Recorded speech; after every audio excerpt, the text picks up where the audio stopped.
Today, I am joined by Claire Melamed, who is Chief Executive Officer of the Global Partnership for Sustainable Development Data. It's a growing network that brings together over 300 members from government, private sector, and civil society to harness and leverage data and data technology towards achieving the Sustainable Development Goals. So what better person to talk to about responsible leadership? Claire, tell me, what does responsible leadership mean to you and to your organization? Thank you, Derek. Thank you for that generous introduction. And it's a pleasure to be talking to you. For me, it means at least two quite distinct things. First of all, I'm very conscious about the way that I lead this organization and the responsibilities on me as a leader to lead the organization in a way that has integrity, that supports the team, that allows the team to really deliver the very best that they can and do so in a way that makes them happy, that keeps them enjoying their work and feeling like they have power and control over what they do. Because obviously in the end, that's what we want everyone to have is power and control over their lives. So there's, I think, some things that we have to think about in terms of how we lead organizations. And then as a network, which has sustainable development at the very core of what we do, we also have to think about how we lead in the space and how all of our actions, large and small, are really contributing towards a clear destination, which is the UN Sustainable Development Goals, and which is the kind of ethical, responsible, sustainable data systems that need to underpin and inform that progress towards those goals.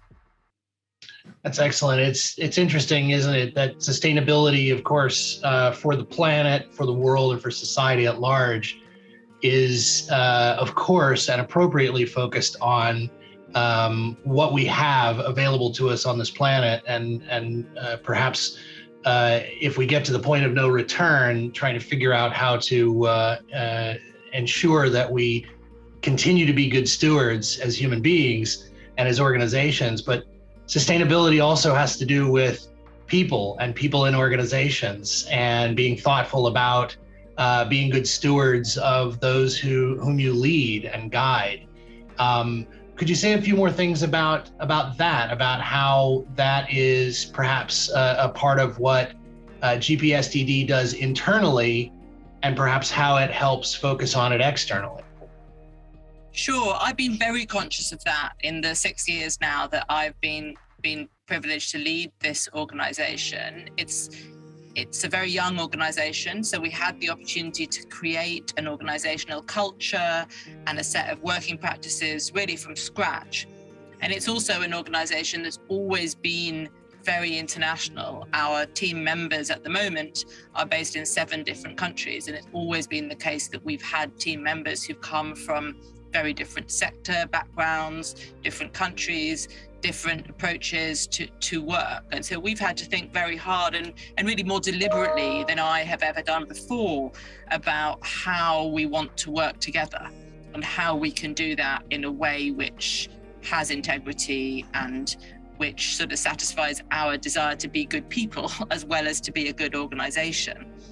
And I think that, there are many different dimensions to that. Obviously, in a situation where we have people based in many different countries, there have been some very practical questions about how we treat people equally, given that people are working under very different legal jurisdictions with very different contracts of employment and so on. So there have been some very practical questions about how we can satisfy ourselves that we're treating people fairly.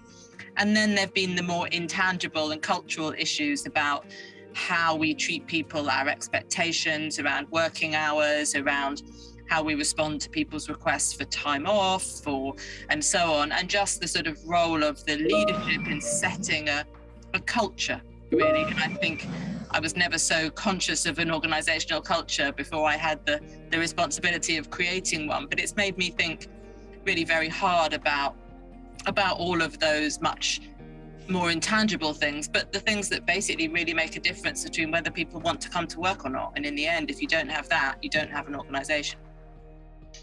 Excellent. Back to the macro level of sustainability and the mission of GPSDD.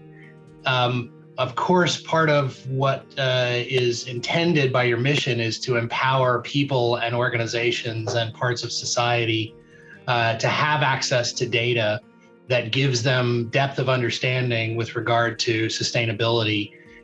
Maybe say a little bit more about what you'd like to see where that's concerned happening in the next handful of years. What I think is so fascinating about the world of data at the moment is that we're really kind of creating the system as we make it. That for many countries, they're in the process now of writing their legislation, of developing their systems, at the same time as, particularly over this last year, they're forced to very quickly accelerate their use of data to cope with the big challenges that we're facing, pandemic challenges, climate challenges.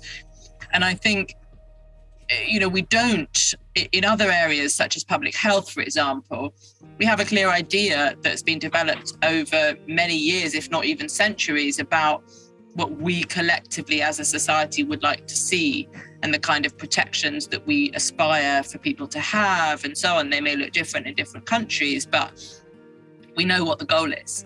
I think on data, and when it comes to data systems, we're much less clear about what the goal is. What does a good data system look like? How much, what is a good privacy regime? What does it look like to share data between the public and the private sector in a way that protects privacy, but also gives government access to the real-time data that, as we have all found out this last year, they absolutely need if they're to do right by their citizens and protect them during a pandemic, for example. There are big public policy questions around data that, in fact, we don't know the answer to yet.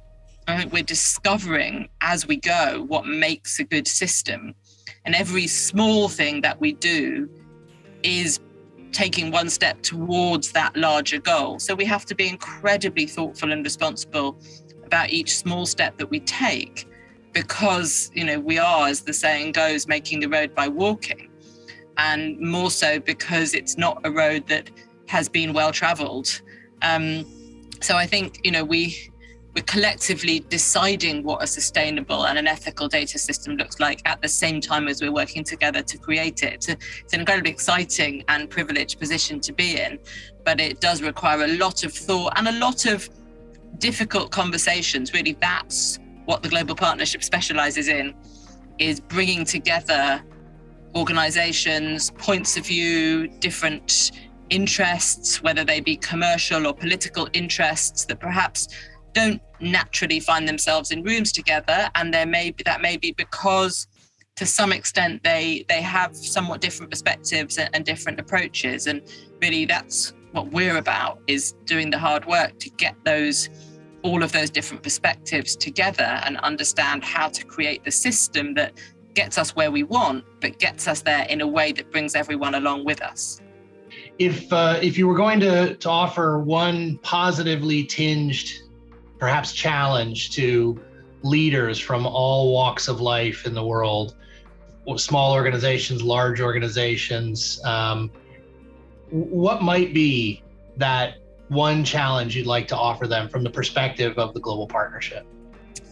As you know, Derek, I'm nothing if not optimistic.